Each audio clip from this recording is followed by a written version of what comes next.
Bismillahirrahmanirrahim. Assalamu alaikum. I welcome you all in today's session.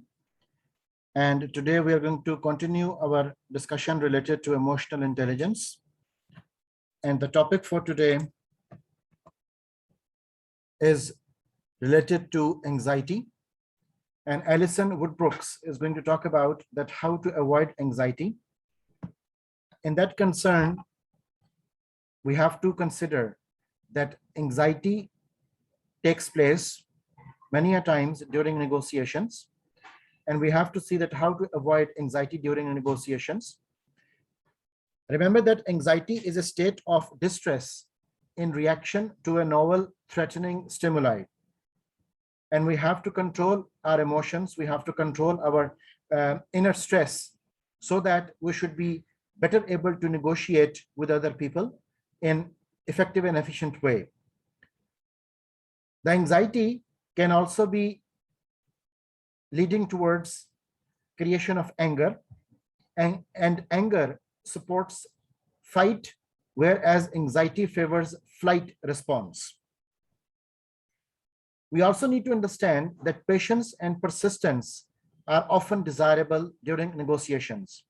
And those people who are better able to demonstrate their patience and persistence in their attitude, they are the people who are better able to develop good negotiations and win-win collaborations with their stakeholders. We also need to understand that anxious negotiators also develop low aspirations and expectations. So these are all the concerns for which we need to come up with proactive management of our emotional context. When we talk about avoiding anxieties during negotiations, it is a proven fact that anxiety has a significant negative effect on how people negotiate. And we also need to know that the people who express anxiety are more likely to be taken advantage of in a negotiation. So obviously, anxiety is not going to give us any fruitful outcomes. So excellent negotiators often make their counterparts feel anxious on purpose. And for that context, we need to train, practice, rehearse, and keep sharpening our negotiation skills, because that would be our key to success in case of good negotiations. Now, when we talk about managing anger, Alison Woodbrooks talks about anger and says that anger is a negative emotion, but it can also help win a larger share of the pie. But we have to see that anger, which is a negative emotion, which can lead us towards winning the larger pie, but it can obviously hurt the other people in the concern of relationships. So negotiations can be more in competitive terms than collaborative ones. Sometimes collaborations can also result in win-win situation by expanding the pie rather than snatching. So these are all the concerns with which we can interact with our stakeholders, and these are the priorities with which we can come up with discussions related to our stakeholders, and that is obviously based upon our hierarchy of priority and the expectations we have with the stakeholders.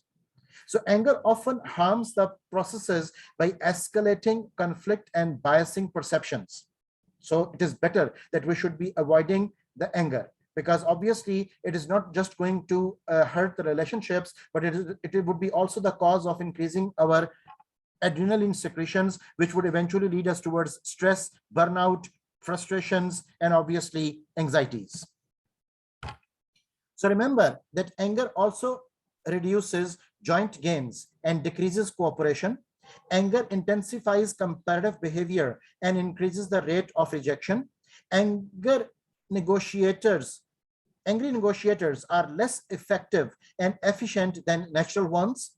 And anger is mostly costly in terms of long-term relationships, as I was also briefing you in the previous slide as well, that it reduces liking and trust, and in heated negotiations, hitting the pause button can be the smartest play.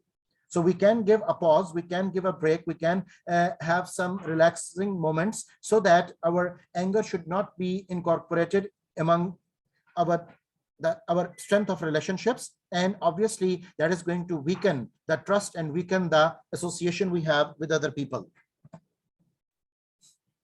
The next topic, which I'm going to discuss with you, is talking about handling disappointment and regret. And again, Alison Woodbrooks is talking about this particular and very important topic. When considering disappointment and regrets, it is said that anger and disappointment both typically raise, or they are typically there when an individual feels wronged. Okay, whenever you feel deceived, or whenever you feel that somebody is cheating you, so that will be the moment when your disappointment and anger is going to take place. So consider if we said that supposedly I'm very disappointed in you, instead of I'm very angry with you. So these are two different concerns. These are different two connotations. These are different two perspectives, which are going to have their different impacts on the people accordingly. So another cause of disappointment in negotiation is the speed of the process. And we have to see that again, the anger is going to take place in a hurry, in a shoot, in a less time frame. It is going to aggravate the situation. So we have to be very much careful and cautious about our handling of the emotions, and particularly related to the disappointment and the anger. So feeling regret is looking a little more upstream at the course of actions that led to this unhappy outcome, and thinking about the missteps or mistakes that created the disappointment. And obviously, regret is the outcome of most of the wrong decisions, and regret is the outcome in most of the cases when you are disappointed, and regret is the outcome when most of the time when you are having frustration and anxieties. So it is better that we should be avoiding the feeling of regret as well. So these are all the concerns which are to be discussed at conscious level, and we have to deal with all these situations conscientiously.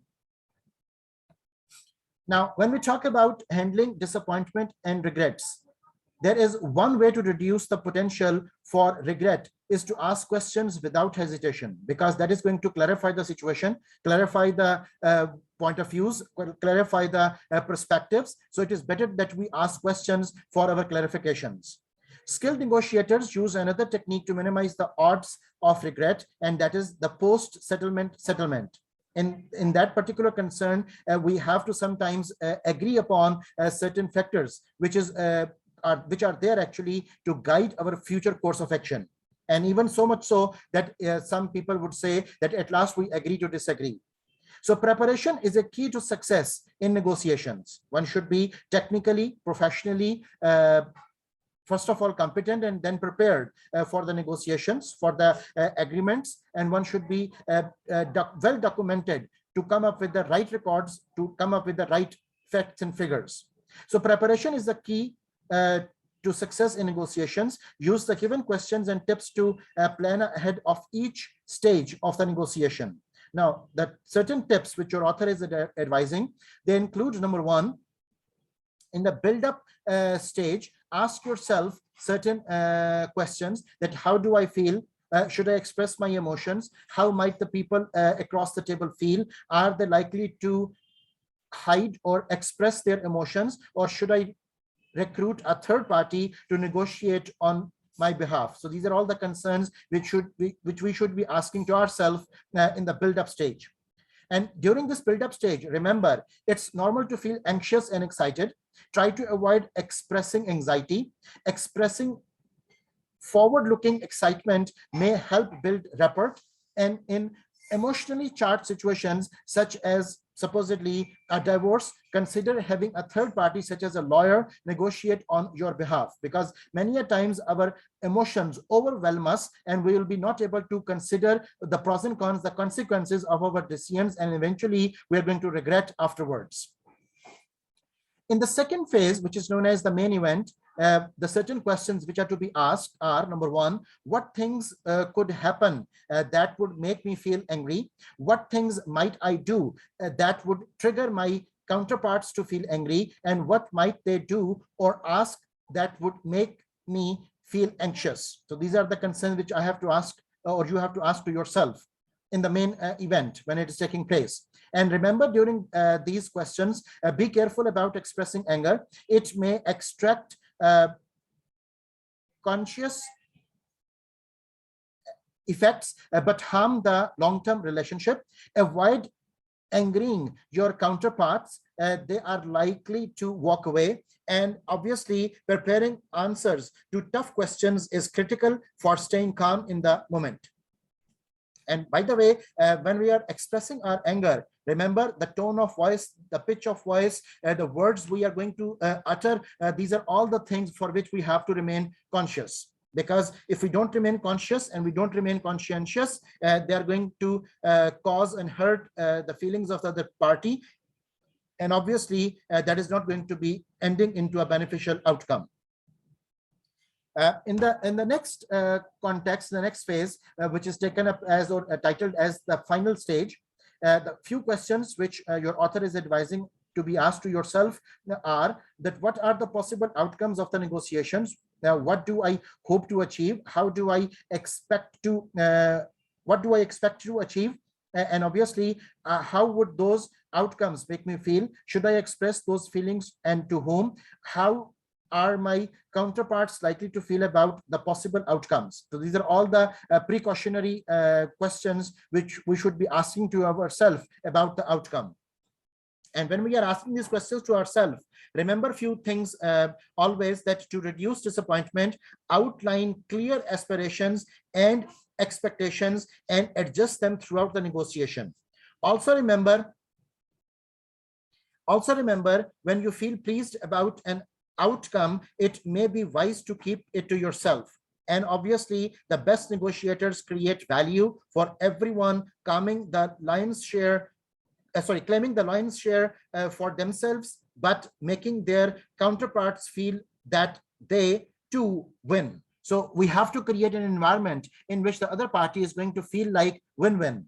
So win-win collaboration is the collaboration which would be lasting for a longer period of time. So remember that negotiations should be there, your benefit should be there, but at the same time, one must not be trying to hurt the rights of the other person. The next topic, which is again very interesting topic we are going to talk about, is tempering happiness and excitement. And when we are talking about tempering happiness and excitement, it is said that do not let your excitement make your counterparts feel that they lost. Okay, because that is going to be not in your benefit for the next negotiation with the same stakeholders. And secondly, they might be reacting in a way which is not going to be beneficial for your own business or for your own concerns. Do not let your excitement lead to overconfidence or an escalation of commitment with insufficient data, because that insufficient data, that half truth, is going to cause a lot of problem in the longer run.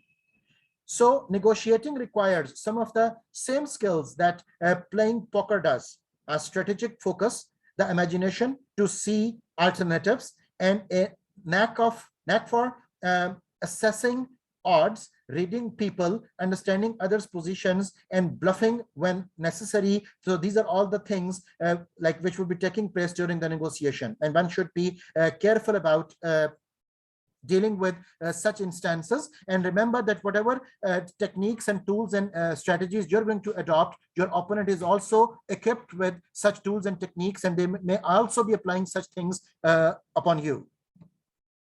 So managing your counterpart's emotions, it is said that negotiating is an interpersonal process. So it is a two-way concern. So both the parties, they come up with their ideas and concerns, and obviously both the parties are there to be winning the situation, and both the parties are there to be getting the larger pie. So you have to be observant. Evidence suggests that people prefer to tell lies of omission about facts rather than lies of commission about feelings. So this is very interesting and very noteworthy thing that we have to be careful about such instances. So don't be afraid to exert direct influence on your counterpart's emotions, because obviously those direct attacks are going to hurt the other party, and obviously the other party is going to react in a way which would be not desired by yourself. The next topic is basically related with working across cultures, because cultural sensitivity is very important, and unless and until we are not sensitive about the cultures, it would be difficult for us to understand that what are their norms, what are their values, how do they react, how do they act, how do they proceed, how do they come up with the plannings. So we have to be basically very careful about the cross-cultural comparisons and cross-cultural variations.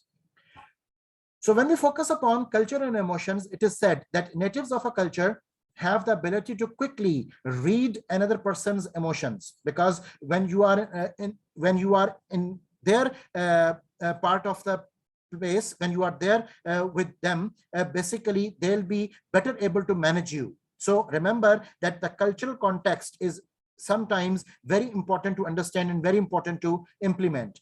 So the problem, of course, comes when we cross cultures and ventures into a completely different world. So obviously, in the different part of the world, their norms, their values, their customs, their traditions, they all are going to vary. They are going to contrast with what you are coming up with, and obviously that will be creating more confusion, more ambiguity, more uncertainty in the context of understanding each other.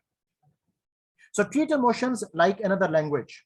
Okay, so unless and until you don't know the meaning of different words, you would not be able to comprehend what is being said. Therefore, we should be careful about understanding the cultural differences. It is said that dialogues are necessary during the cultural context, during the emotional exchange, and always remember that diagnose any gaps between how you would express emotions in your culture and how people you will be interacting with express emotions in theirs. Okay, so we have to be culturally sensitive. So cultural sensitivity is important. Learn to respect and understand others values, other value systems and emotions, because obviously they have got their own history, they have got their own background, they have got their own sociological developments and psychodynamic perspectives. So we have to be careful and sensitive about all those variations and differences. You should learn how to respond constructively when you do encounter emotions different from your own. So these are all the things for which we have to be cautious, and we have to be agile, and we have to be careful. The next topic is very interesting, and it is talking about make your enemies your allies. And how can we do that using our emotional intelligence? Basically, it is said that there are certain workplace issues that we have to first of all sort out. For example, a rival at work, that can be a colleague threatened by your skills. So we have to see how to deal with our colleagues. A superior unwilling to acknowledge your good ideas. So your boss might not be happy with the way you are going to perform your work. So we have to be careful that how your boss is going to think about you. A subordinate who undermines you. So basically, you have to be careful that being in the role of a leader or a manager, how your subordinates are going to value you. And likewise, all the 360-degree stakeholders you have around you, they are all there to create a situation in which you should be able to learn new things. They are all able to come up with the ideas which you might not be agreeing with. So we have to be careful about that, how people are going to react. And remember, if you could recall the context related to the total leadership concerns, that we talked about 4-way wins. We talked about yourself, the community, the professional life, and the home. So we have to be careful about all the stakeholders which are there to interact with us, who are there as our stakeholders, who are there as our boundary. So we have to be careful about them. We have to be clear about them. We have to be having the exchange of ideas with them, because that would give us the clue that how they're going to act and when they're going to act and why they're going to react in certain ways.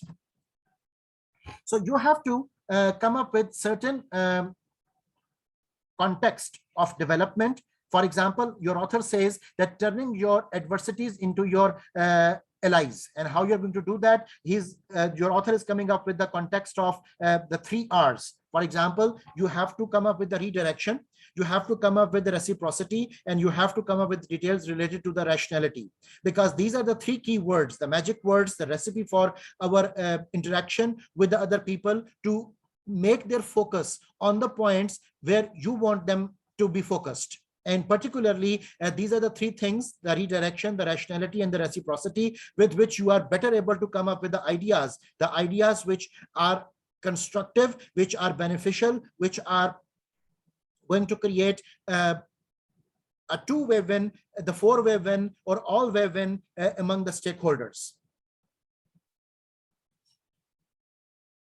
The next topic is related with emotions and trust. And again, we are talking about turning your adversaries into allies. And how can we do that? It says that trust and emotions are like very much interrelated things. So trust is based on both reason and emotion. And that is very important expression, that trust is based on both reason and emotion. Emotional disorientation can result in twisted reasons. And obviously, if the reasons are twisted, your trust is going to be at stake. So yin and yang of the intuition and logic, that is always in progress. And we have to be careful about the reasons. We have to be careful about the emotions, because they are all going to tickle the trust in between our concerns. So there can be a clash between thinking brain and the emotional brain. Your amygdala hijack can also take place. And these are all the things which we have already discussed in certain sessions, but we also have to be careful in our practical implementation and manifestations about these things as well. And whenever there is a clash coming up in your thinking and emotional brain, we have to be careful that our emotions should not be underestimating our thought. And obviously, at the same time, we have to take in account that what are our sixth sense saying, what are our gut feelings, and what are our emotional vibes coming in. Because these two things, the rationality and the emotions, are basically going to complement each other. Okay, and that also depends upon the environmental uncertainty and the complexity, that either you're going to rely more upon your emotional brain, or you're going to rely more upon your thinking brain. So further, when we are talking about trust and emotions, it is said that people love to manage through reason and trustworthy collaboration. Evidence-based leadership is required. And obviously, emotions and emotional brain should be tamed through emotional intelligence, because that emotional intelligence, in which we talk about self-awareness, self-regulation, motivation, empathy, and social intelligence, these are all the things which are going to guide us, that how we are going to tame our emotional brain, so that our emotions should not be overriding our thoughts. Now, the 3 R's which we were talking about, let us talk about those R's in a bit more detail. The first R we're going to discuss in detail is talking about redirection. So again, we're going to turn our adversaries into our allies. And when we talk about redirection, we have to redirect the negative emotions, which means that change the menu and venue, change the topic of discussion, follow the rule out of sight, out of mind. And obviously remember that eyes cannot see what the mind does not know. So these are few of the tips with which we can redirect the thoughts, so that we can buy some time to bring our rationality and emotions into control.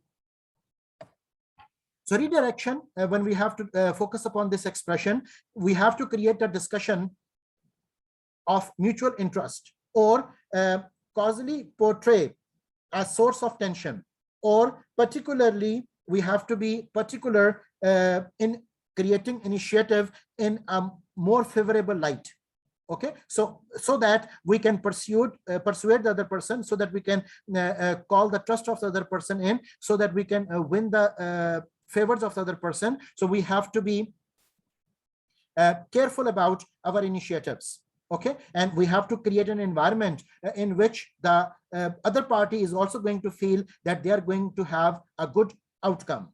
So redirect the thoughts and the feelings. And it is also said that redirection will shift negative emotions away from you, because when we change the topic, when we come up with a new idea during the discussion, so that is going to calm the situation, and that is going to give us further alternatives, a bigger room for our negotiation, and a comfortable environment to think and feel about the situation which is under discussion.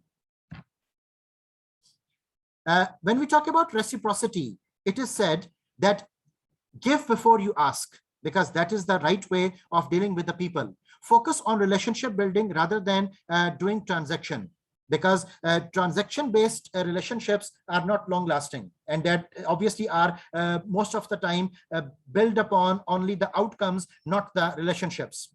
So it is a continuous repair process. This is a very interesting expression that I'm quoting with you. It is a continuous repair process.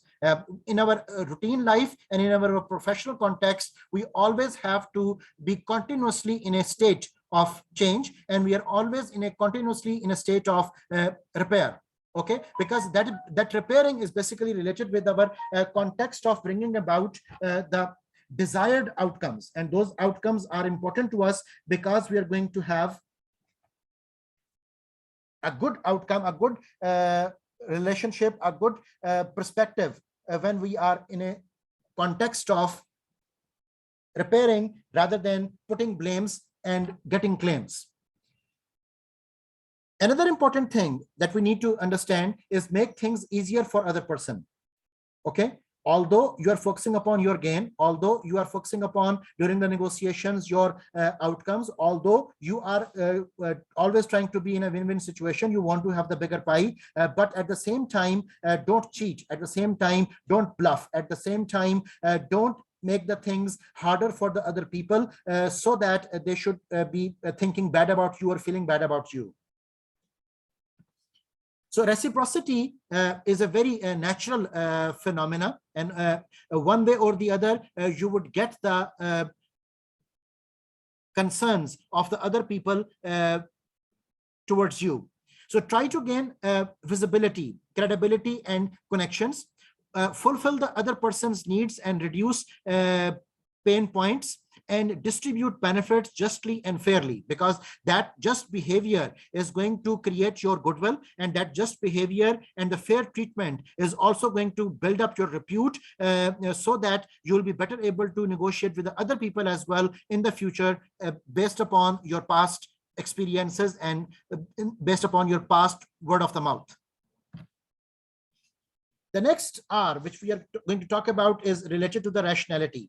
And when we talk about rationality, it is said that rationality helps establishing right expectations in relationships. And obviously, emotional unease can compromise the trust. And we have to be careful that we have to give importance to the other person, because that importance would boost the other person's confidence and as well as his positive thinking about you. And rationality should follow redirection and reciprocity. Okay, so when these are all three things combined, rationality, redirection, and reciprocity, it is going to create a good outcome, a favorable perspective in which we are better able to negotiate and better able to come up with our creativity and innovation, and better able to ensure our sustainability and above average returns. So in context of rationality, your author also talks about that rationality avoids ambiguity, because you are better able to understand the whole situation, and the situation is going to have the reasons and logics. And the mutual agreement leads to win-win situations, and try to establish healthy working relationships. And obviously, people are highly motivated to avoid a loss and have the desire to gain. Okay, so rationality is something which we should not be compromising upon. Now, when we are talking about these three R's, your author now argues with the discussion that we have to adopt the three R's at the same time. The three R's, the reciprocity, and obviously the rationality and the redirection. It is said that the three R's are effective, but they aren't a guarantee of diffusing resistance. Okay, these are just the efforts which you can put to make the things move in a desired direction. So what should you do if the strategy isn't working? So it is said that strive for collaboration indirectly. For example, work well with a third party whom your rival trusts. Or it can be that remember that timing matters. People in power need a reason to interact, and obviously recognize when to look elsewhere. And sometimes we have to agree to disagree. We have to come up with a conclusion. We have to, sometimes we have to cut short the meetings and move onward for better negotiations and better stakeholders. So sometimes the effort needed to reverse a rivalry is so great that the returns are so slow for you and your company, and you are better off deploying the same resources in another relationship. Okay, because always remember that this world is a very large and a very small place at the same time. So when you are talking about the 3 R's in work, remember that we have to come up with redirection of our negative emotions. We have to understand the rule of reciprocity: give before you ask, understand before you are supposedly going to be understood. And rationality is talking about clear the reasons and the logics. So these are the 3 recipes which are going to make the outcome which is favorable, desirable, wanted, and obviously profitable. The next important article which I'm going to talk about with you is talking about how to deal with passive aggressive colleagues. When we talk about passive aggressive colleagues, it is said that every person is different with different set of emotions, feelings, and thoughts. Some people are more aggressive, some people are less expressive. So we have to see that how we are going to deal with the people who are passive aggressive. So professional aggression is natural and normal among colleagues. Okay, and that is phenomena which is prevalent in almost every type of organization. Different people react and respond differently, and it is tricky to deal with a passive aggressive person because they are less expressive and they are more tricky to deal with. So sensitive issues or the inability to be direct can call for passive aggression, and persistent passive aggression is a difficult ball game. Because again, things would not be very clear. You will be feeling yourself in ambiguity and uncertainties would be prevailing around. So passive aggression can also take the shape of a lie. And those lies are going to hurt in a longer period of time and in a shorter period of time as well. So the leader needs to be emotionally intelligent and may need to take precautionary measures. So they have to, pick the guess. They have to feel the never said expressions. They have to understand and read in between the lines, because these are the things with which you would be able to understand different people and who are acting in a different way. So again, your author is coming up with another interesting debate, and that is related with the don't get caught up.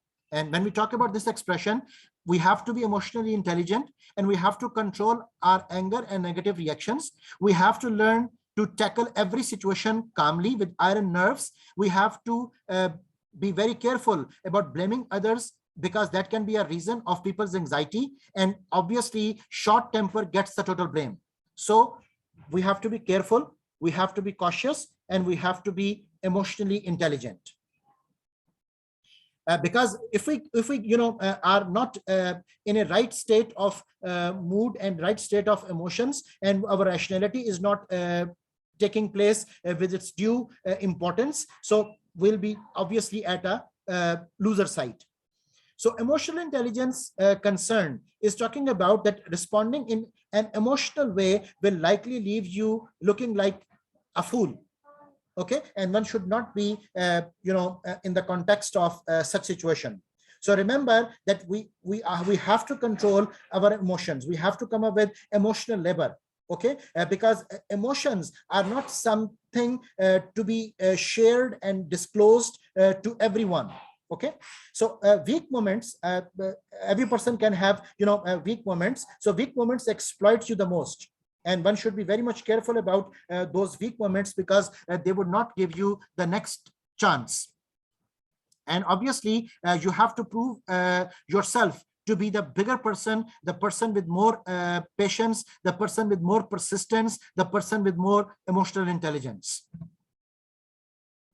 Now, consider what's motivating the behavior. So in that concern, your author is talking about that lacking the art of effective communication may result in passive aggressive behavior. Okay, so our communication should be the focus point. Okay, we should be able to craft the idea in a rightful way. We should be able to encode our message in a manner that it should be easy for the other person to decode. We should not be using the wrong channel of communication. We should not be coming up with any noise, or we should not be letting the noise to be created in any aspect of the communication, because that would obviously result into ineffective communication. So passive aggressive behavior is a way for people to emotionally express their inputs without having healthy conflict. Okay, so passive aggressive behavior is a way to demonstrate self-preference, and passive aggressive behavior is an unproductive expression of emotions that they can't share constructively. Okay, so that as we have discussed, that the passive aggressive behavior is a tricky thing, is a dangerous thing, is a difficult thing to understand. So we have to be careful about such instances. Now, talking about the relationship of motivation with other people, remember that ask yourself if something you are doing is contributing in other person's passive aggressiveness, because that would be there to justify your instances, your perspective and your viewpoints. And consider whether you have dished out the same behavior, because obviously if you have done the thing, though it can come back to you afterwards. And remember that we might leak emotions in a way that's also hurtful and harmful to others. Okay, so again, the control of the emotions is very important, and you will be able to control your emotions only when you are self-aware and self-controlled. Okay, and when you are dealing with right set of tough empathy, because these are the things, these are the points which we have already gone through in our previous sessions. Now, focus on the content, obviously not the delivery, because a wrong slip of word can cause a big hurt. So focus on the content. In that concern, your author says that put yourself in others' shoe, so that you should be able to approximate how others are feeling. Try to understand the underlying opinions and perspectives, and you should be able to read in between the lines. Analyze the situation and position the person is trying to share with you. And obviously, they have got all the rights to be defensive and to be elaborative, and they have got all the rights to explain their viewpoint with all the concerns that they are having. So analyze the situation and position the person is trying to share with you. Also remember that focus on underlying concern or question rather than the expression to address the actual problem. Okay, and obviously we have discussed about the problem in the previous discussions as well, that problem is to be understood, because unless and until we are not able to comprehend the problem in a rightful manner, we would not be able to solve it in a correct way. So that is the reason your author is advising that focus on underlying concern or question rather than the expression to address the actual problem, because our concern is to resolve the issues, resolve the constraints and conditions and the problems. Our issue is not going to be dealing with other people in a personal context. Now, when we talk about being, again, emotionally intelligent, the emotional intelligence is asking us to be empathetic, to be social, to have the social intelligence, to be motivated, to have self-awareness, and obviously self-regulation, because again and again, these are the main things, these are the pillars upon which the building of emotional intelligence is to be constructed. Now, your author is again coming up with an interesting idea, and now the idea is acknowledge the underlying issues. And when we talk about acknowledging the underlying issues, your author says that normalize yourself and again involve yourself in constructive conversation. Okay, that even if it is in the tone of a criticism, that should be the constructive criticism. So let the other person feel important and get your points clear with him or herself. Okay, and obviously never ever lose the concern of respect. Okay, and obviously that respect is going to lead towards creation of the trust. So collaboration and connection is important in effective relationships, and never recall the negative emotions from the past, because only try to talk about the current situation and the future prospects, because you would not be able to undo the past. So watch your language. It is very important. Never remind the other person of passive aggression. Understand natural defensive attitude, and that is natural and normal. Don't label or judge. Okay, you are there to solve the problem, not to judge the people. Recall only positive expressions and impressions, and obviously not only just recall, but give positive expressions and impressions to the other person as well. At the same time, your author is also talking about that find safety in numbers, because numbers are going to defend you in a couple of ways. But at the same time, never forget that numbers cannot tell the whole truth. Obviously, the numbers are there to elaborate the facts and figures, but again, numbers might not be able to elaborate the sensitivities other than the facts and figures. So being emotionally intelligent, remember that you have to frame your discussions as an attempt to constructively improve the relationship. For that concern, learn to adjust, share positivity, don't badmouth your colleagues, and try to speak in terms of factual information rather than your own self-made perceptions or biases or prejudice attitudes. And again, remember that when you're talking about dealing with other people in numbers, you have to be diplomatic, you have to be polite, you have to be authentic, and you have to be collaborative. Because unless and until your data, your information is not authentic, the other person is going to not trust upon you and would not be believing what you are trying to come up with or say.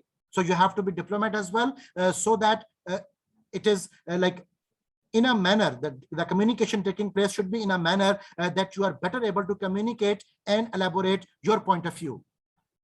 It is not bad to be a diplomat. It is rather very bad to be hypocrite. So one should not be in a situation of being hypocrite. One should or can play diplomacy based upon the situation if it is calling for it. And again, you have to be polite and you have to be collaborative, because that is the concern which can give you a good repute and goodwill for the future. Now, when we're talking about get guidelines for everyone, in that concern, let's see what the author is talking about. When we focus upon the guidelines for everyone, remember that sometimes people are going to be mad at you, and that's okay. Remember, they can be defensive. Remember, they can also have anxiety. Remember that they can be frustrated. Remember that they can have the burnout. So we should be ready for such dealings. We should be ready for such behaviors. We should be ready for such breaking points, breaking moments. Okay, so we have to be having the iron nerves, and we should be understanding that these are natural and normal reactions which can take place during negotiations or during hard times. So get guidelines for everyone. Remember that as a team, you can build healthy norms, overcome frustration, and model honest and direct interaction. You can also keep one another accountable, and written records are better for clear actions. And that is very important, because unless and until you have not put the things in black and white, you would not be able to justify the emotions in the future. You should not be able to elaborate and comprehend your point of views to the other party in the next meeting if the things are not in black and white. So the things which are in black and white, they should be the agreed upon things. Those documents should be signed, those documents should be preserved, so that both the parties are on the same page and both the parties are having the same data. Again, your author is coming up with another idea, and that is get help in extreme situations.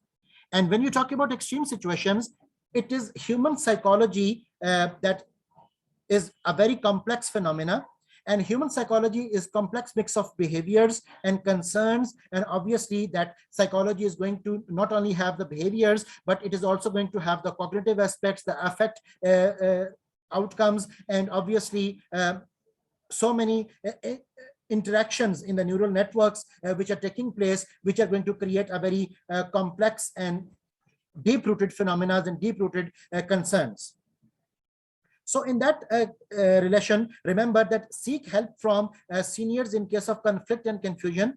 Share with your boss about any behavior mismatch with others, and personal biases can always come into play. We have to be careful about such situations. We have to be careful about such circumstances. Okay, it is not just that your biases can take place, it is other parties' biases, other stakeholders' biases, which can also distort the discussions. So when you are there to get help in extreme situations, there are certain tips which we have to bear in our mind. It is said that when there are certain personality conflicts, what you can do, that you can communicate directly with the other person to resolve the perceived conflict, emphasize problem solving and common objectives, and obviously not personalities. Avoid dragging co-workers into conflict, and if dysfunctional conflict persists, seek help from direct supervisors or human resource specialists. Okay. At the same time, there are certain tips for third party which are related with their observation of a personality conflict. And it is advised that do not take sides in someone else's personality conflict. Suggest the parties work things out themselves in a constructive and positive way. And if dysfunctional conflict persists, refer the problem to the parties' direct supervisors. Okay. And obviously, tips for managers whose employees are having a personality conflict. So that certain tips are that investigate and document the conflict. If appropriate, take corrective action, for example, feedback or behavior modification approach. And if unnecessary, attempt informal dispute resolution. Refer difficult conflicts to human resource specialists or hired counselors for formal resolution attempts and other interventions. And for that purpose, many a times, good organizations are also going to hire the services of IO psychologists. So those industrial organizational psychologists are the people who are expert in dealing with the conflicts. And remember that all employees need to be familiar with the following tips which we have just talked about: policies for diversity, anti-discrimination, and obviously issues related to the sexual harassment, because these are all the sensitivities with which the people can encounter, and obviously they can come up with adverse outcomes. At the same time, your author is arguing that you have to protect yourself. And when you have to protect yourself, remember that always meet your commitments and deadlines, especially in interdependent work, because your negligence is going to hurt others as well. Keep records, copy others on important emails. Don't let others speak for you, and track specific behaviors to argue with facts. These are all the tips, these are all the concerns which are going to protect you in your own course of action during the organizational working. And again, it is advised that try to avoid to work with passive aggressive person. Make larger group if you have to work with passive aggressive person, because that larger group might be able to develop the consensus which is going to favor you in certain instances when the passive aggressor is going to hurt you. So your own reaction and behavior is in your control. And remember that your own course of action should be in a way that is emotionally intelligent, that is creative and innovative, that is having the right set of aspects ready to your decision making, and that is also incorporated in you related to your leadership expertise and competencies and proficiencies. Now, there are certain principles to remember, and those principles are, first, we are going to talk about the positive side, the do side. And it says that understand why people typically act this way. Their needs probably aren't being met. Okay. And you also need to understand the psychodynamic perspective, psychodynamic approach, psychodynamic development of the people's psychology. Focus on the message your colleague is trying to convey, even if their delivery is misguided. Okay. And for that purpose, even you can come up with some evidence-based management. Then take a step back and ask yourself if you are contributing to the issue in the same way or not. So these are all the things which you have to do. And when you're talking about the don't side, don't lose your cool nerves. So you have to address the underlying business issue in a calm, matter-of-fact way. Accuse the person, don't accuse the person of acting passive aggressively. That will only make them madder. And don't assume you can change your colleague's behavior in a click of a mouse or in a blink of an eye. Okay, because that behavior might have taken place over a longer period of time, and just one instance would not be able to shape that behavior in a desirable manner. So when you are dealing with other people, remember that they are human and you are human too. The next topic is rather very interesting, and it is saying that what to do if you are a toxic handler. Okay, so sometimes in the life we are exposed to the toxic people, and what if you are the toxic handler? So what you have to do, let's see. How do you know if you are a toxic handler? There are certain expressions which are going to guide our way. It says that, are you working in an organizational aspect which is characterized by lots of change, dysfunction, or politics? Are you working in a role that spans different group or different people? Do you spend a lot of time listening to and offering advice to colleagues at work? Do people come to you to unload their worries, emotions, secrets, or workplace problems? If yes, so you are taken up as a toxic handler, because all the people would be vomiting out their toxicity on you, and you'll be sometimes overflown with your own emotions and the toxic outcomes. So we have to be very much careful about these things.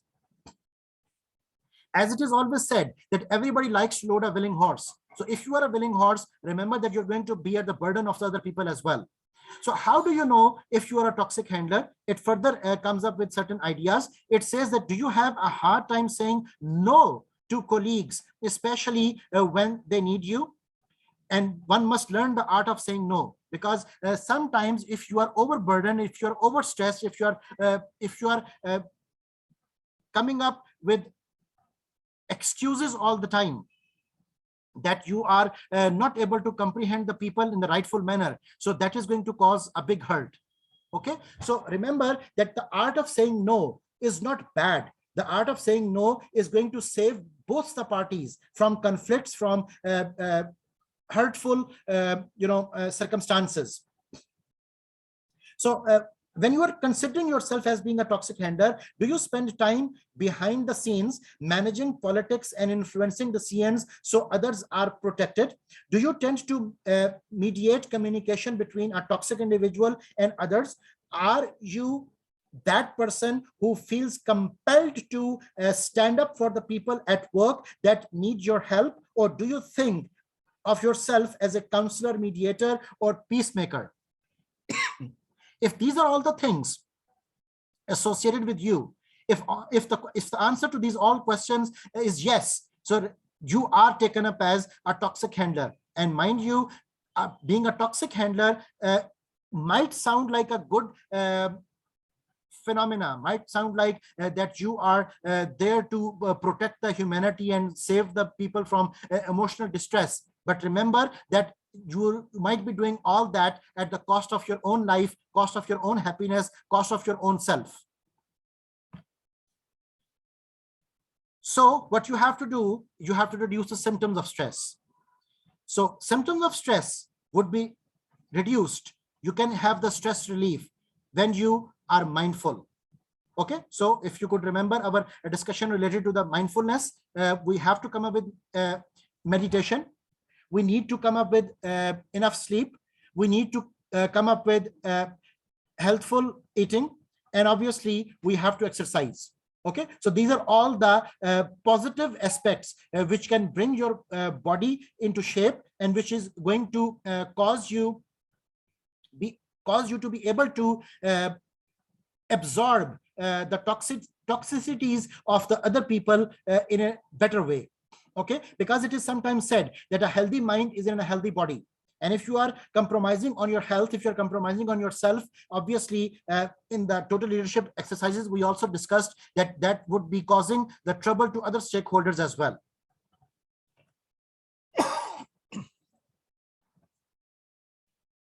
So when we talk about stress relief, remember that toxic handlers are full of empathy and concern. Remember that toxic handlers love to help others. Toxic handlers are not self-centered, and toxic handlers need to focus on well-being of self and others. And that is very important. Unless and until you are not focused upon your own well-being, you would not be able to support others. Okay? किसी का सहारा बनने के लिए पहले आपको खुद strong, खुद मजबूत वो होना पड़ेगा, क्योंकि अगर आप खुद स्ट्रॉन्ग और मजबूत नहीं है तो आप किसी का सहारा क्या बनेंगे. So for that concern, now your author is talking about another important discussion, and that is talking about pick your battles. In that concern, you should be able to set your priorities, because toxic handler must be able to set priorities and preferences, as we discussed during the exercises attempted in total leadership practice. They should not be emotionally drawn to every problem.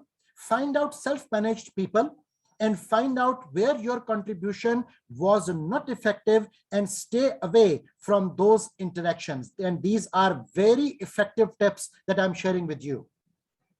Okay, particularly the last one, that find out where your contribution was not effective and stay away from those interactions, because that would be the sheer wastage of your resources and your energy and your time, and no outcome, no desirable outcome is going to take place out of those interactions. Empathy is required. So remain conscious about your limitations, conditions, and constraints. You can't fix every problem. Remember, you can't fix every problem. You're not supposed to be the Jesus Christ for everyone. It is hard to tone into every frequency.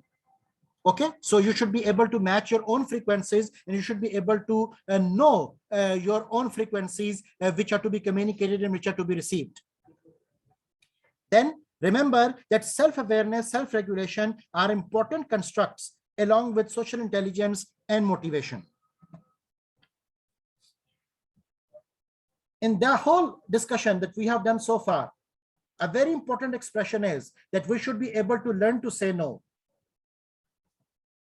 And remember that it is an art actually to say no, because it's easy to write no, but it is very difficult to say no, particularly to, to the people who are taken up as our stakeholders, with whom we have concerns, and obviously who are there to pick up you as a toxic handler or as a person who is having the capability of active listening.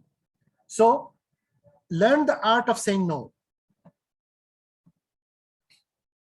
At the same time, when you are saying no, convey empathy. Tell them you are currently not in a position to be most helpful to them on the particular instance or moment or situation, and consider altering sources of support. For example, suggest an article, book, or other resources on the topic. Refer your colleagues to another person.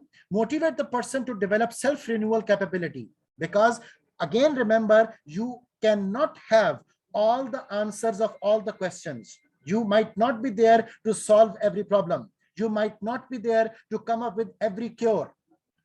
So understand your limits, understand your boundaries, understand your conditions and constraints. And it is not like saying no when you are having the capability. It is the time to say no when you are actually not able to deal with the person who is trying to overload you, or who is trying to put all his or her burden on you. So we should be careful about these instances.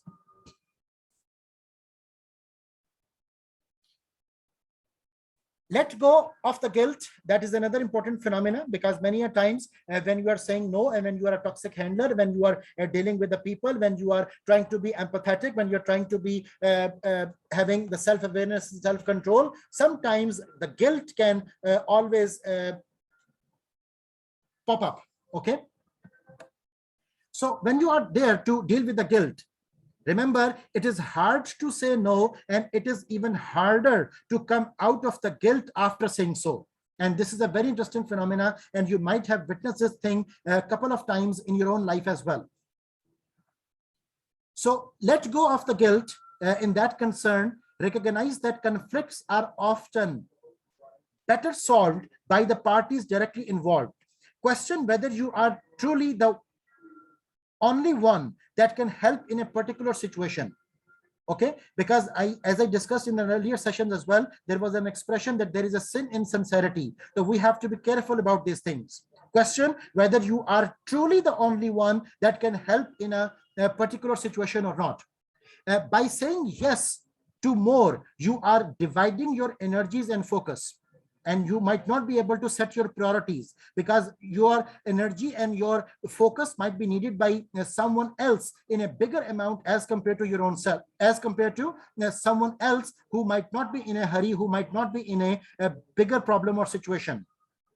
So expectations, priorities, concerns, relationships, these are all the things to be counted, and one should be able to understand when to say no and when to say yes. Then form a community. That is another technique with which you can solve the problems.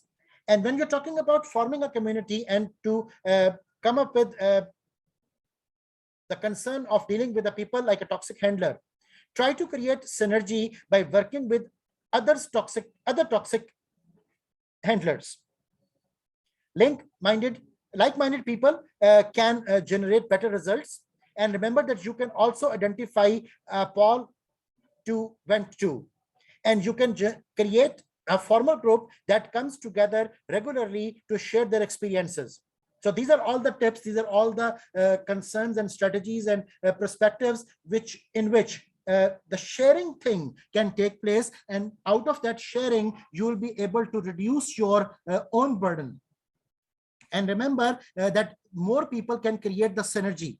Okay, obviously there can be a precaution as well that more people can create confusion at the same time, but we are talking in terms of positive synergy. We are talking in terms of the people in a group who are having synchronized and patronized ways of thinking and concerns, so that we collectively can deal with the problems and situations of the people who are in need. So for that concern, when you are going to form a community to handle toxic people, collective exposure to challenges reduces the individual impact.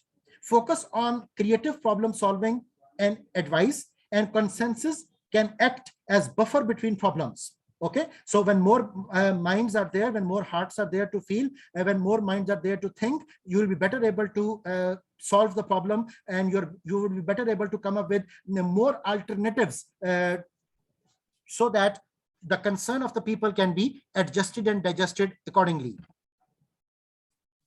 At the same time, it is also advised that sometimes you have to take breaks.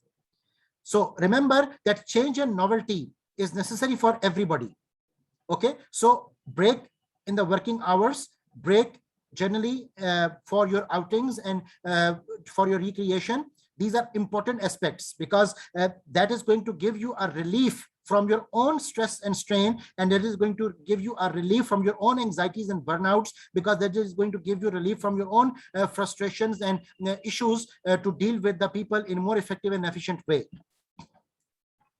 So when we talk about take the breaks, always try to find some time for yourself, plan a significant vacation, focus on yourself as well to be able to help others, because if you are compromising on yourself, you might not be there for long for the people to help them.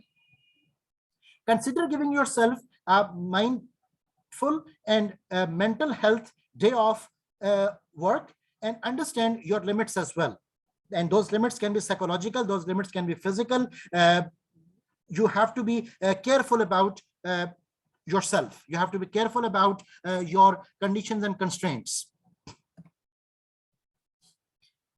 So when we talk about bringing in a change and make a change, your author says that before the stress could eat you alive, change the situation and change yourself. And that is going to be the tip of the day, that before the stress could eat you alive, change the situation and change yourself, because that change is necessary, that change is required.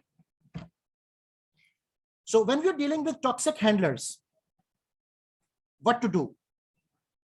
Okay, and when you are dealing with the toxic people, what to do? We are going to have 4 strategies in front of us. The first strategy is that run. It means remove yourself from the situation. And when you should be adopting this strategy, when it is not your fight, it is not worth it, and dim chances of winning. Okay, so it is better to leave the situation. It is better to quit. It is better to run. The second strategy can be change your attitude.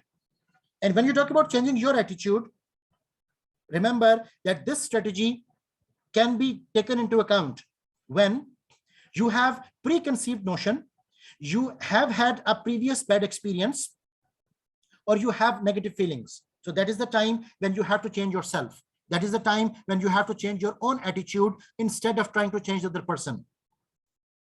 Then the third strategy can be change their attitude. And when you are trying to, and when you should be trying to change their attitude, when they have preconceived notion, when they have a previous bad experience, and when they have negative feelings, that is the time when you should be trying to change their attitude. And sometimes, last but not the least strategy, that can be take a stand. And when you can take a stand, when you cannot run, when you cannot quit, when you cannot escape, then you have to take the stand. No other viable option, you have to take the stand. And when you think that it is going to create a hurt from status quo, okay, so if the status quo is hurting, so you have to take a stand. Now you have to bring in a change. Okay, so being a toxic handler, these are the 4 strategies which you have to use, and when to use what, you have to be careful about choosing these options when you are dealing with the people. Another expression is consider therapy. And when we talk about therapy, remember, a trained psychologist can help you identify burnout. A trained psychologist can help you learn to say no. A trained psychologist can work through any guilt. And a trained psychologist can manage your symptoms of stress. So that is the time when we need to consult to a psychologist. Okay, because that is the person who is trained, that is the person who knows his or her subject, and that is the person who knows the symptoms and obviously the cures. So therefore, in that context, remember that clinical psychologists can help you protect yourself from emotional distress, and obviously when you are a toxic handler. Clinical psychologists can also assist you in your role. Clinical psychologists themselves are trained to listen to their clients empathetically without taking on their emotions. And clinical psychologists are people who can help you build the skills you need to help others. Okay, so you might be needing someone, the one who can guide you, the one who can train you, the one who can be your mentor, the one who can be your teacher, the one who can be there to tell you what to pick and what to drop, the one who can come up with the right choices, the one who can ask you to be careful in your chances, the one who can make you think positive. So that one can be the clinical psychologist, or that one can with a formal degree, and that one can also be someone who is not having any formal degree in that concern, but still can have the capability to guide you, to uplift you, to make things happen for you. Another expression which your author is quoting in the book is talking about just venting. And in that cases, in those particular cases, it is said that catharsis can reduce aggression. It is said that move forward rather than dwelling on problems. And it is also advised that work with people. Interdependence is better than independence or dependence. So we may have to redefine our relationships, and those relationships should be based upon interdependence rather than independence or dependence. because in interdependence, the synergy can better be created. In interdependence, there can be sharing. In interdependence, you can ask and you can say and you can share and you can tell and you can question and you can receive the answers. So interdependence is always preferred over independence or dependence.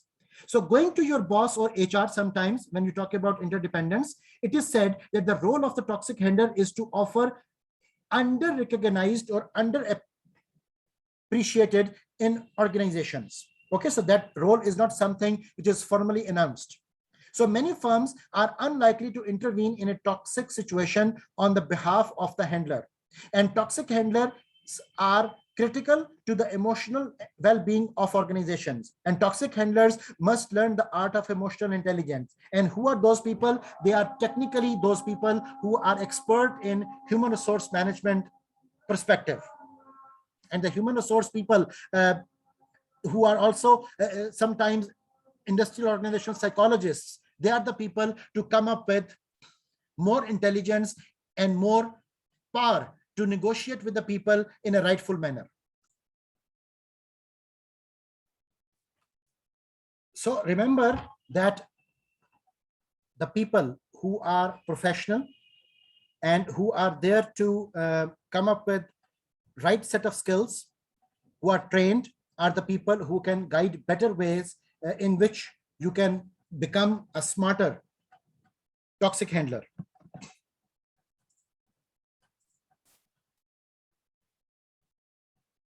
Now, when we talk about empathy, Daniel Goleman is there to elaborate the concern of empathy. And it is said that attention or attendere, which is a Latin word, means to reach towards and or focus on others. Okay, so that is basically the root word for the empathy. Empathy also means the ability to build social relationships.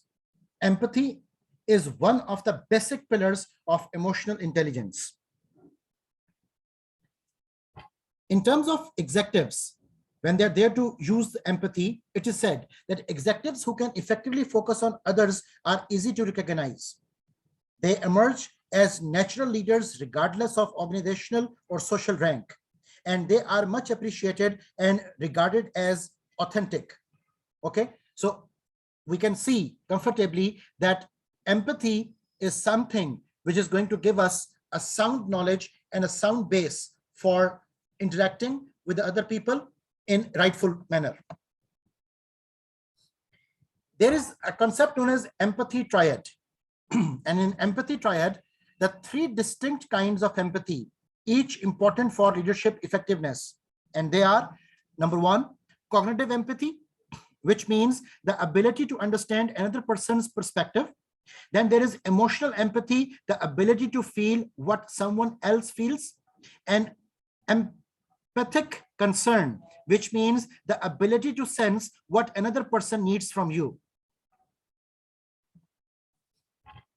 When we talk about this empathy triad, it is said that cognitive empathy enables leaders to explain themselves in meaningful ways. And emotional empathy is important for effective mentoring, managing clients, and reading group dynamics. And in that concern, you need to understand your own feelings to understand the feelings of others. And when we talk about empathic concern, it means that enables you to sense not just how people feel, but what they need from you. So these are all the concerns which are to be demonstrated when we are dealing with the people in either professional or in personal context.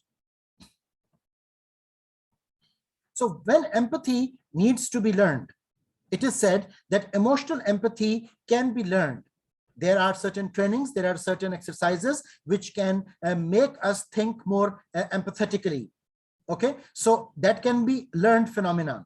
Every person is obviously having certain amount of empathy in them, but that empathy can be further polished through practice, through rehearsal, and through conscious and conscientious concerns. So when we talk about empathy, remember that suspending your own involvement to observe what's going on gives you a mindful awareness of the interaction without being completely reactive. Okay, and when we talk about empathy, remember that those who are utterly at a loss may be able to prime emotional empathy, especially by faking it until they make it. And this is very interesting expression. And another expression, which is like very important in the context of the discussion we are doing, and it says that if you act in a caring way, looking people in the eye and paying attention to their expressions, even when you don't particularly want to, they may start to feel more engaged. Okay, so this is all psychological. This is all something which is going to build up the trust. This is all something which is going to build up the relationship. So we have to practice it at a conscious level. So when empathy needs to be controlled, it is said that if you cannot understand my silence, you can never understand my words. We have to be careful about this phenomena as well. Okay, because it is not a magic.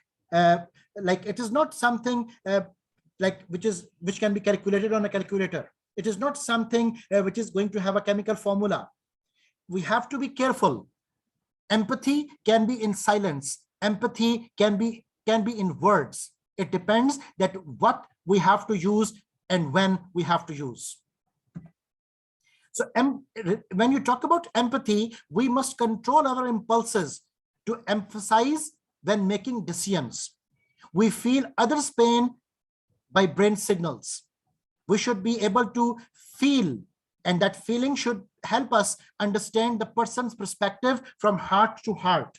And the appropriate application of empathic concern is critical to making moral judgments.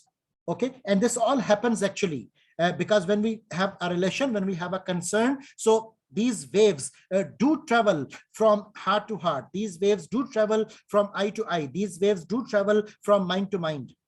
Okay, our gut feeling, our intuition, they are always there to guide us to be more empathetic and how we are going to demonstrate that empathy. So beyond empathy, the power of compassion is going to take place.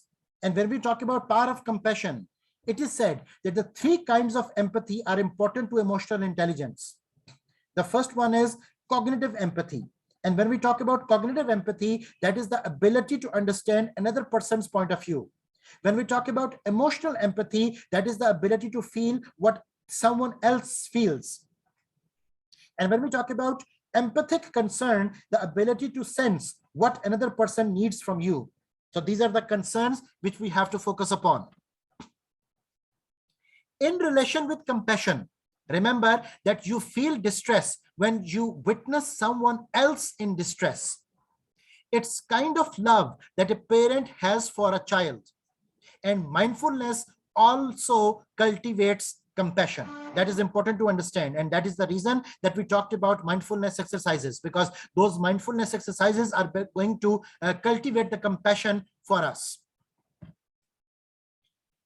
Now, another very important phenomena which we have to focus upon is resilience. And when we talk about resilience, resilience is the ability to recover quickly from setbacks. And that is also our concern in terms of emotional intelligence, because you cannot be emotionally intelligent if you are not resilient. So resilience is the ability to recover quickly from setbacks. The sense that the self-image is being challenged creates intense emotions, and those intense emotions needs to be tracked. Those intense emotions needs to be controlled. So be sure to address feelings about self-image in yourself and in other person during tough conversations. Okay. And in terms of resilience, remember that life does not get easier or more forgiving. We get stronger and more resilient. And unless and until we are not getting more stronger and more resilient, the challenges of life are going to push and pull us in a very hard and painful way. So we have to be careful. When you're there to understand your self-image, it is said that self-image, in a positive connotation, when we use this expression, there are certain assumptions that you have made about yourself. For example, I'm an effective manager, I'm a good person, I care about my employees, I am committed to my organization's success. So when these self-image perspectives are there for you, the result can be self-esteem, competence, and appreciation. But on the other side, if you are having self-guilt, that self-guilt is going to cause you a lot of hurt.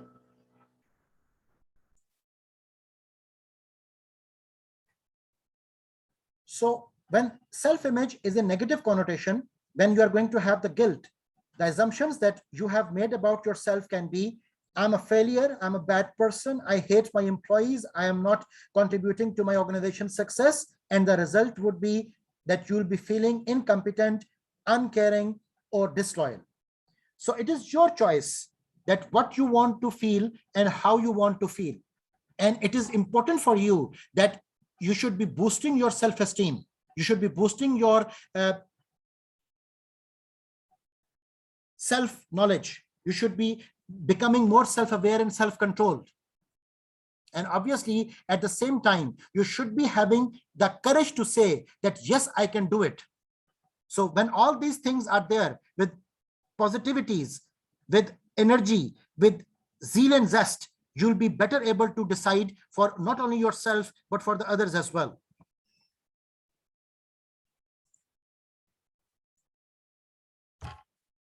Another important expression is why denial is common. And when we talk about denial, remember that we usually live with extreme either or mindset. Either we are loyal or disloyal, either we are caring or uncaring, either we are successful or failure.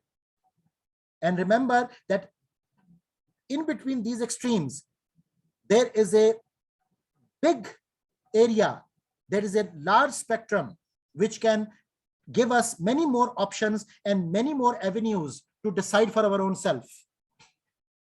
So the extreme mindset is not something which is required. And that would obviously resulting into our denials as well. The result can be that impossible for people to tolerate criticism and negative feedback from others.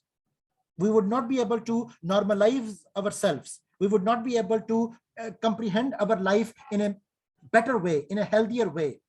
So remember that extremes are to be avoided. We should be flexible, we should be adaptive, we should be change-oriented, we should be coming up with new ideas of doing things, and we should be having the self-renewal capability as well.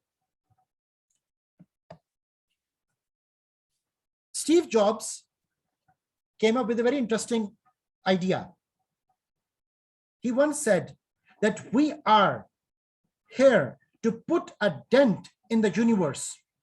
Otherwise, why else even be here? And if I quote the expression of Dr. Allama Muhammad Iqbal, he said, "Apni dunya aap paida kar agar zindon mein hai." So remember that we have to craft the way.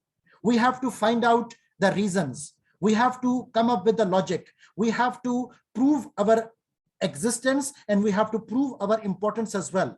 Because unless and until we don't do it, we would not be there to help others to meet their destination and to craft their way in a fruitful outcome. At the same time, we should be careful about reactions to threats. And when we talk about reactions to threats, there can be reactions to self-image, and those self-image challenges may include that you are there to bury the feelings, adopting a detached manner, and resorting to generalizations. You might be striking back at the other person's defensively, and refusing to face the disagreement directly. The result of all these things would be that you would be unable to listen to feedback and improve, because you'll be creating your defensive. You'll be creating a wall around you. You'll be encompassing yourself in a cage. You'll be closing yourself. You'll be closing all the ways in which you could be accessed or you could be communicated. So we have to be careful about those threats. We have to be vigilant. We have to be agile. And when you're talking about handling the threats and your creation of your self-image, several strategies can help you effectively handle challenges to your self-image. And those strategies can be understand your self-image, and that can be done through your self-awareness and self-control exercises, and to become mindful. Adopt a both and mindset or mindset, and accept imperfections. Remember that nobody among us is perfect. There can always be a chance of improvement and betterment, and we should be careful and we should be cautious about this thing. And we should always be there to continuously improve ourselves.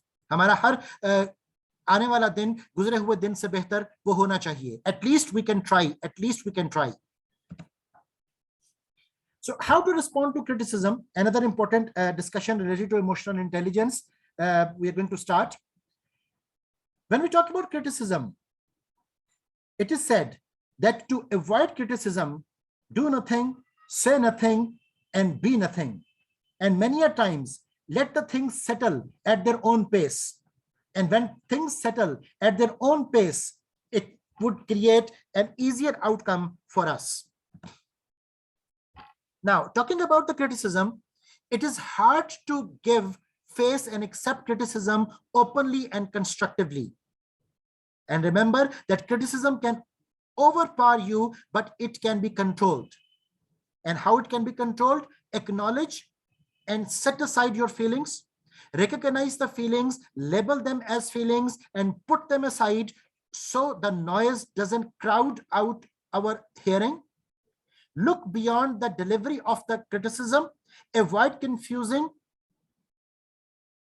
the package with the message, and don't agree or disagree, just collect the data, ask questions, and solicit examples.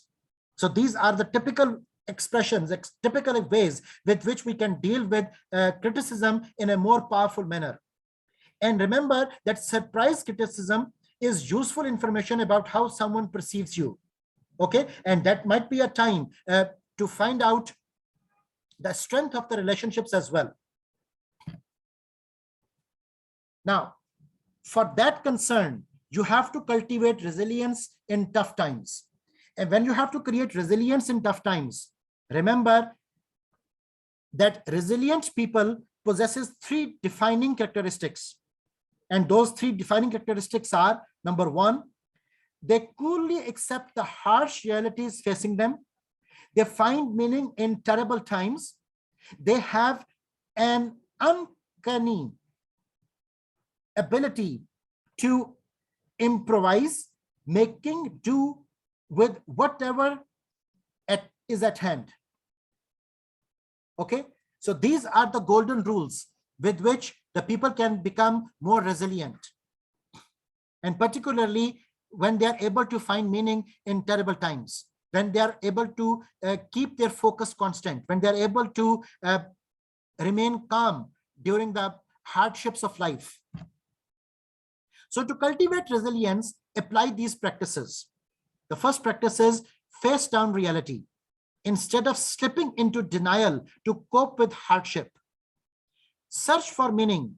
When hard times strike, resist any impulse to view yourself as a victim and cry, why me? Rather than trying for this why me phenomena, we should be rather trying to find out the solutions, trying to find out the ways out.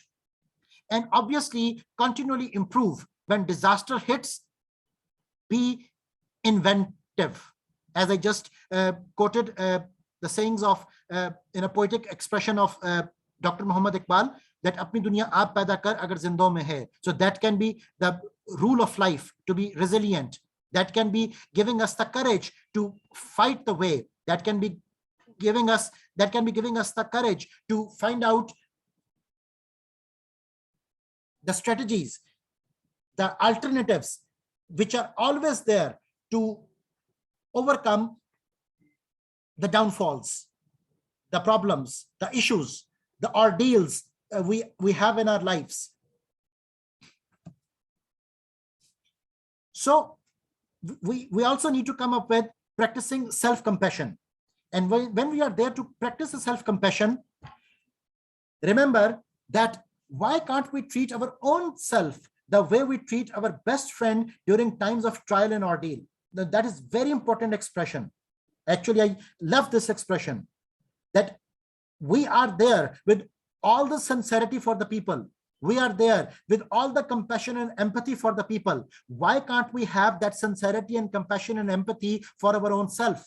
Because unless and until we are not compassionate and do empathy with our own self, unless and until we are not taking care of our own self, how can we claim that we can take help of, how can we claim that we can take care of other people? So remember that is very important, because if we don't survive, if we don't show up ourselves in a stronger position and situation, how can we help? How can we claim to help the other people? So when things go wrong in our lives, we tend to become our own worst enemy. And that is like happening in most of the times when we witness people around, and even if we witness our own life sometimes. So we need to be careful about this thing.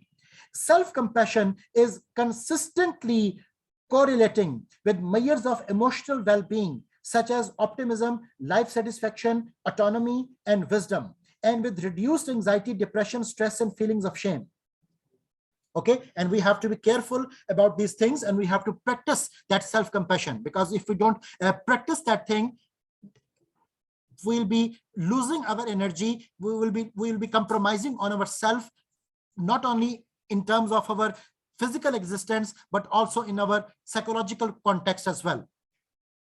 Self-compassion, another important thing, that is that self-compassion does not mean that we fall in our self-love. That does not mean that we suffer from narcissist attitude. Okay, remember that is only taking care of yourself so that you can take care of others. Self-compassion must include three components. Number one, mindfulness. And the mindfulness would mean that awareness of what's going on in the present moment. Second, common humanity, which means knowing we are not alone. And then self-kindness, which means a kind and warm-hearted response to our own self. Sometimes self-compassion break. And if we witness this phenomena, that self-compassion break, what we can do, it is said that self-compassion is learning to treat ourselves as we naturally treat others in need. And that is with kindness, warmth, and respect. And those people who do not have self-respect cannot respect others. Now, talking in terms of self-compassion, remember, when you notice that you are under stress or are emotionally upset, see if you can locate where the emotional discomfort resides in your body. Where do you feel it the most? Then say to yourself slowly, number one, the few expressions are quoted over here, that this is a moment of struggle. That's mindfulness. See if you can find your own words, such as this hurts, this is tough, or ouch, it hurts. Second expression can be struggle is a part of living. Tell this to your own self. That's common humanity. Other options include that other people feel this way too. Others are human too. And I'm human too. I'm not alone in the struggle of life. We all struggle in our lives. And now put your hands over your heart or wherever it feels soothing, sensing the warmth and gentle touch of your hands, and say to yourself that may I be kind to myself. May I give myself what I need. Perhaps there are more specific words that you might need to hear right now, such as, may I accept myself as I am. May I learn to accept myself as I am. May I be safe. May I be strong. May I forgive myself. And remember one thing, this is very important to remember, that none of these things are supposedly going to create selfishness. So you're not going to become selfish. You're not going to become narcissist. These are all the things which are there to create only compassion for yourself, for others. Because if you survive, then you will be able to make others survive. Now, again, remember, don't endure, you have to recharge. And what does that mean? It says that resilience is defined as the ability to quickly bounce back from stressful situations. The most resilient person you are going to face are basically going to get ready for the future. And the most resilient person getting ready doesn't happen instantly. It is a process, and an important one. Research has found that there is a direct correlation between lack of recovery and increased incidence of health and safety problems. And also remember that the key to resilience is not working really hard all the time. You have to work smart. And remember that ideally, we need to create cycles for ourselves in which we work hard, then stop and recover, and then work hard again.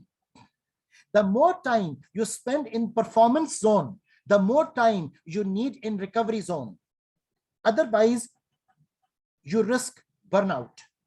And if you burn out, how would you help others to get out of their burnout? So if you are trying to build resilience at work, you need adequate internal and external recovery periods. And for all that, we discussed meditation. For all that, we discussed yoga. For all that, we discussed mindfulness exercises and practices. There are four main researched ways to increase your resilience. And we have to act upon these things for our own and for others' betterment. Number one, first, start by deliberately opening a space for recovery to happen. Second, it is crucial that you take all of your paid time off. Third, while it might sound counterintuitive, it is possible to use technology to limit each tech use while building internal recovery periods into your daily routine. And the fourth idea is, now that you have carved out time for rejuvenation, it's time to engage in an activity or two that make you feel happy and replenished. And these are the advices and techniques with which we can better recover. We can enhance our resilience to face up the future challenges. Now, there are certain exercises which can guide us that how resilient are you, or how resilient are we? In that concern, it is said that a large body of research shows that resilient people are generally strong in 3 areas. And those 3 important areas are challenge, control, and commitment. Now, this test would help you assess your strengths and weaknesses in these areas and provide feedback on ways to improve. So we'll see how resilient we are when we have to face challenge, how resilient we are when we have to control the situations and circumstances, and how resilient we are when we have to show our commitment in everyday life interactions. In case of challenge, when we have to talk about the challenges, so we have to measure our reaction to each statement and then follow the instructions below to score ourselves. Now, the aspects, the points related to the challenge are that you are told that you won't be getting the promotion you sought because another candidate is more qualified. If that is the situation in front of you, what would be your reaction? For example, number A, although you are upset, you say nothing. You acknowledge that you are disappointed and request a fuller explanation, or you ask what you need to do to improve your chances for advancement in the future. So what would be your response? and you have to come up with your natural response. Don't try to tailor your response. The second situation in the investigation of challenge is that you learn that your company will be opening an office in Beijing. Succeeding in that market would be difficult, but you know that you have the right experience to lead the office. Okay, now if that is the situation, now your responses required are: A, you consider the risks and decide not to pursue the opportunity. You discuss the pros and cons with some of the people in your network, and you throw back hat into the ring. What would you do? The third situation, a major client tells you that a contract you worked hard to win has been given to a competitor. What would be your response? You tell your team that you made every effort to land the client, or you put the setback out of your mind, accepting that some factors in the client's decision were beyond your control, or you reflect on the experience, realizing that you now have a much better understanding of how to deal with this client in the future. So again, you have to come up with your natural responses rather than that you tailor your responses.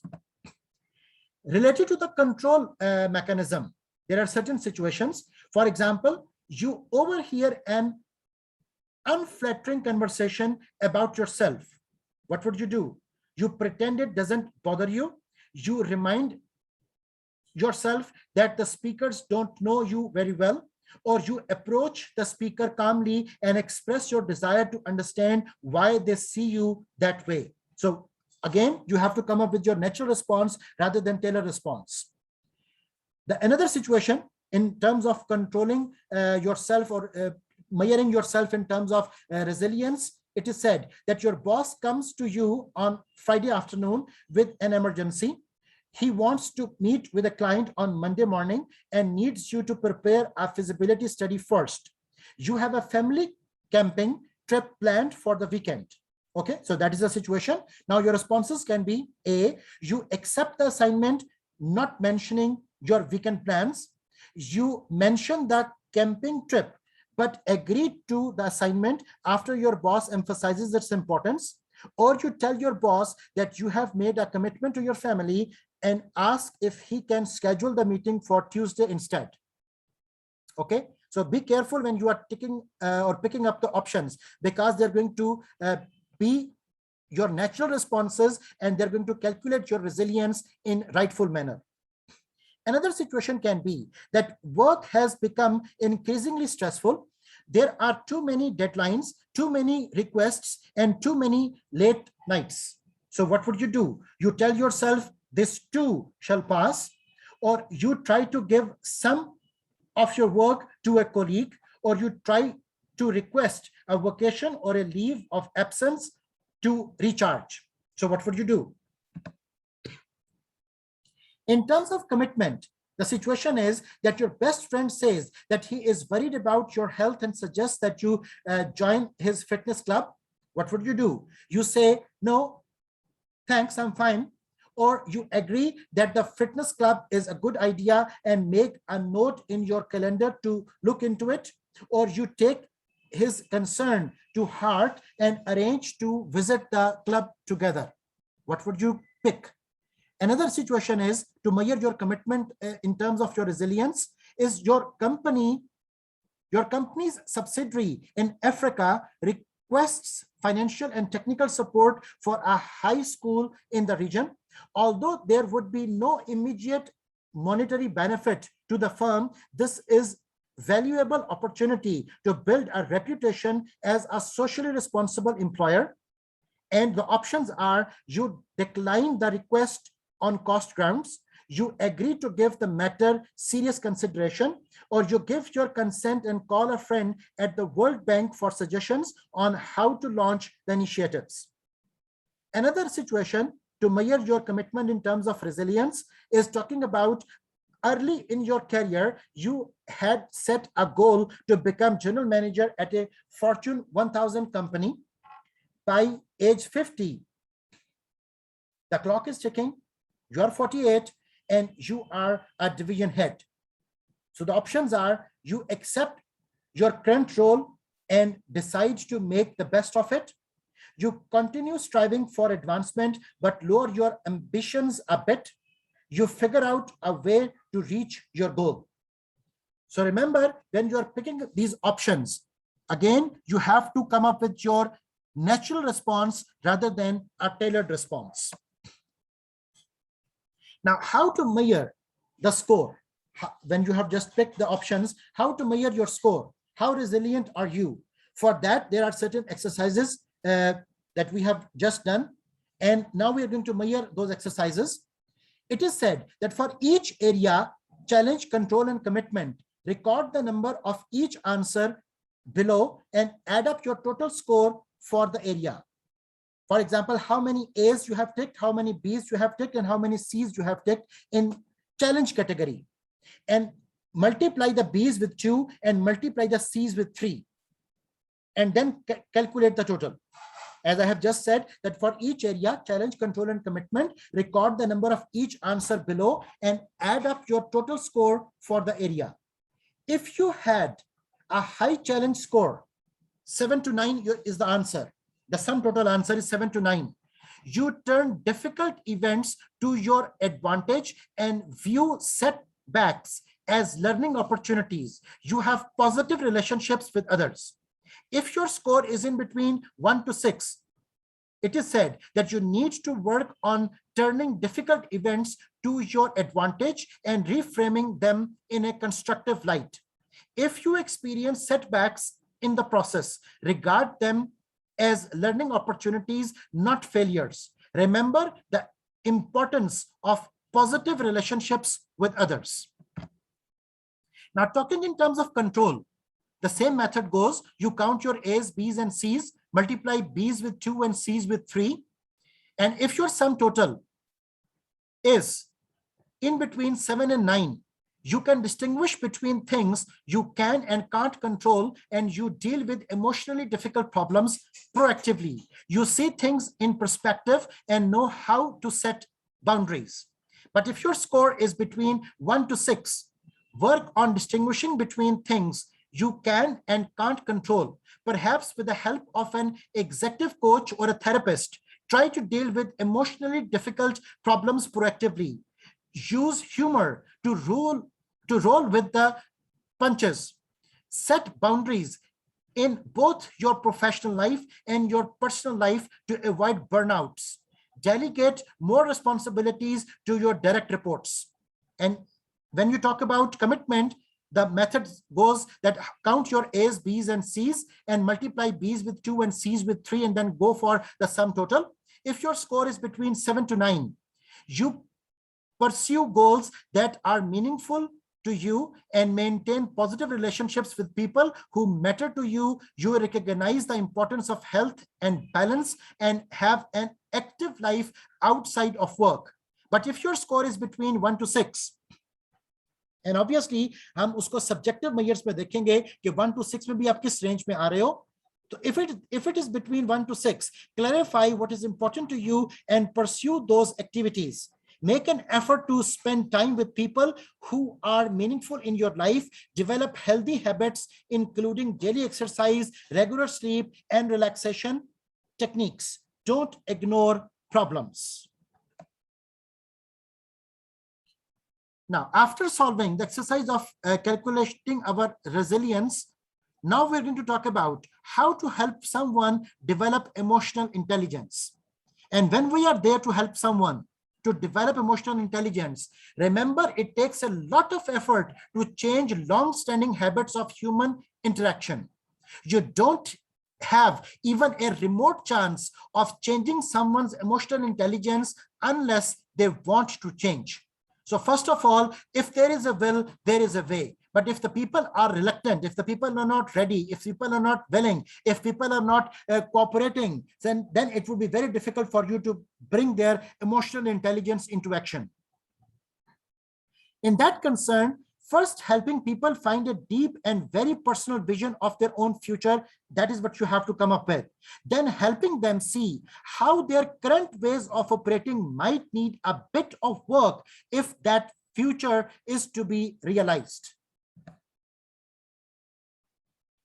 In that concern, first find the dream. As Annie McKay says, that first find the dream. First, coach your employees to discover what's important in life. Second, let them move on to aspects of work that are important. Third, help your employees craft a clear and compelling vision about positive relationships with family, friends, and co-workers. And remember the four-way wins. And last but not the least, focus on coaching, not managing. Okay, so you have to act like a leader rather than a manager. So coaching would lead you to win the trust of employees. You may conduct 360-degree feedback to gather information about emotional and social competency inventory, and obviously find the current level of emotional intelligence and craft a future strategy to improve it through training need assessment. And when you are able to find out the training gaps, then you should be able to come up with right training to improve and boost their emotional intelligence rightly and correctly and timely. So craft a gap analysis and learning plan. And in that concern, it is said that empathy is one of the toughest and most important competencies to develop. It is said that capacity for emotional and cognitive empathy is laid down early in life and then reinforced over many years. Remember that psychodynamic development plays a very important role in exhibiting a person's emotional conduct. And there should be well-crafted learning plan, which is a continuous process. And that continuous process should never end. And there should be incremental changes rather than you think and expect revolutionary changes. So to bring about emotional intelligence, remember to be kind and supportive when embarking on a journey of self-development. Try to create self-renewal capability in people, and remember that every individual has some unique ability, और हमें उस unique ability को explore करना है और हमें उनको इस बात का यकीन दिलाना है कि yes, they can do it. We have to improve their self-efficacy, and we have to help them exploring their capabilities, competencies, proficiencies. Now, when you are dealing with emotional outburst, remember handling emotional outburst on your team. Never let your emotions overpower your intelligence, because that would be the time of disaster. Emotional outburst can be controlled if there is generally no room for emotional outburst in organizations. Emotions are clues that the issue you are discussing is touching on something the person values. And remember that outbursts are giving three types of information. Number one, it can be related with emotional data. It can be some factual or intellectual data, or it can be some motives, values, and beliefs. And we should be able to set our priorities and expectations among all these things. We should be able to communicate these things in a rightful manner so that all the people present are able to understand your point of view. There are certain myths about emotional outbursts as well. And those myths can be that, first of all, let us discuss in the words of Helen Keller, that the best and the most beautiful things in the world can't be seen, heard, or even touched. They must be felt with the heart. And if your heart is not feeling, then you would not be able to lead the people by right expression. So remember that unheard melodies are many a times better than heard. Remember that the expressions which are in between the lines are even stronger than the expressions which are expressed in written sentences. So the myths are, number one, that there is no place for emotions in the workplace. The second myth is we don't have time to talk about people's feelings. The third myth is that emotions will skew our decision making, and we have to be out of these myths. How to tackle with emotions? Spot the emotion, listen and listen actively, ask questions and resolve. It is pretty simple and it is pretty applicable. Now, how to manage your emotional culture?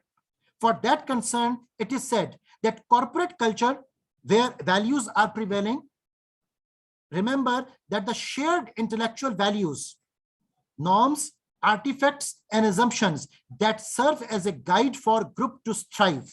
And we have to be clear about these things. We have to be sharing those set of beliefs, values, and norms so that people are able to understand what's going on and what are the expectations that they have to meet. Cognitive culture sets the tone for how employees think and behave at work.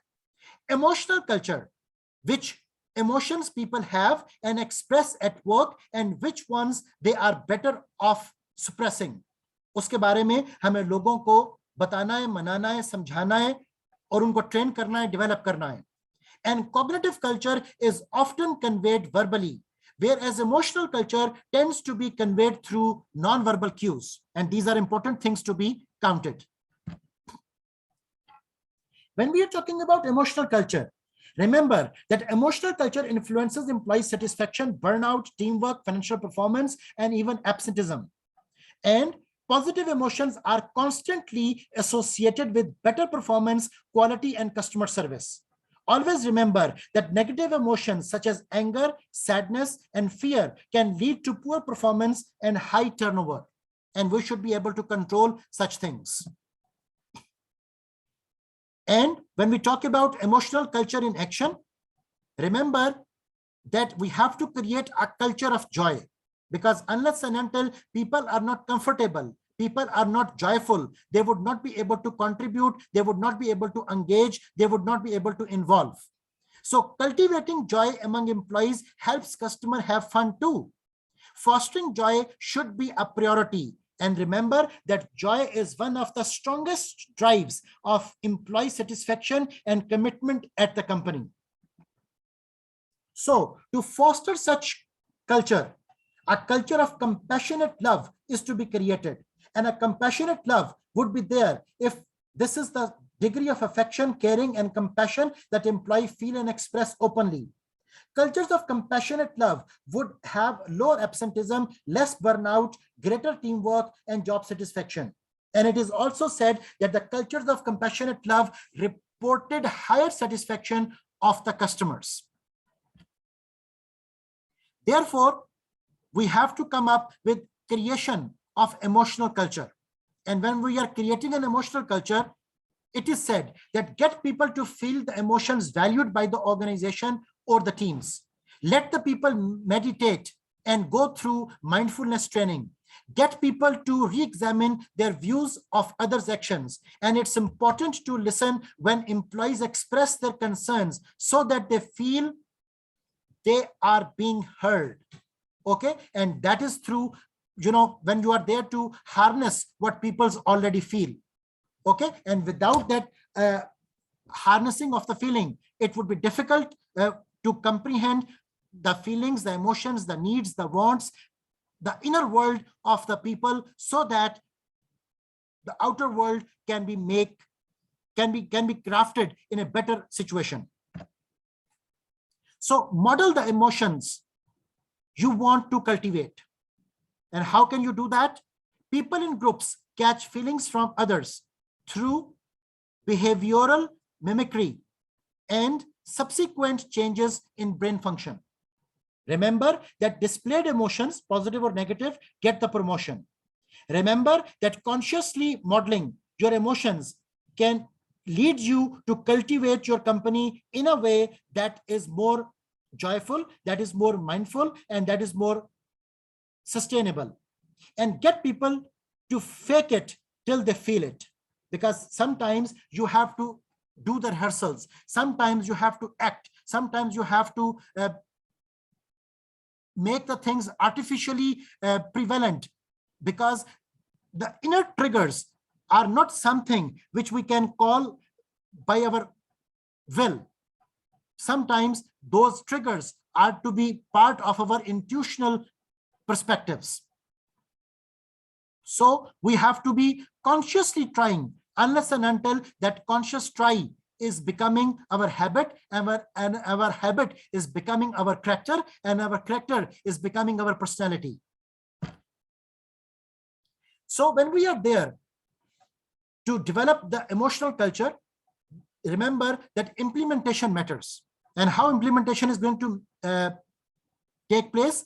For that concern, always remember that top management's personal values are organizational cultural values. And it is the responsibility of the top managers to first become emotionally intelligent if they expect their hierarchy to become emotionally intelligent.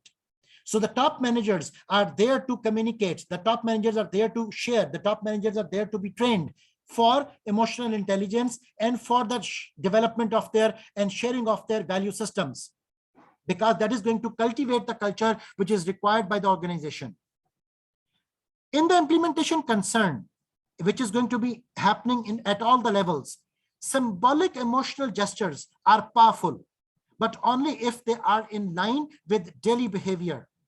Remember, it's important to link the emotional culture to operations and processes. And one should not forget that organizations have an emotional pulse, and managers must track it closely to motivate their teams and reach their goals. Because if organizations are not able to track that emotional pulse, they would not be able to understand that what are the underlying behaviors and attitudes of the people which are going to cause them big differences. So that basically concludes our today's session. And that is also concluding our concern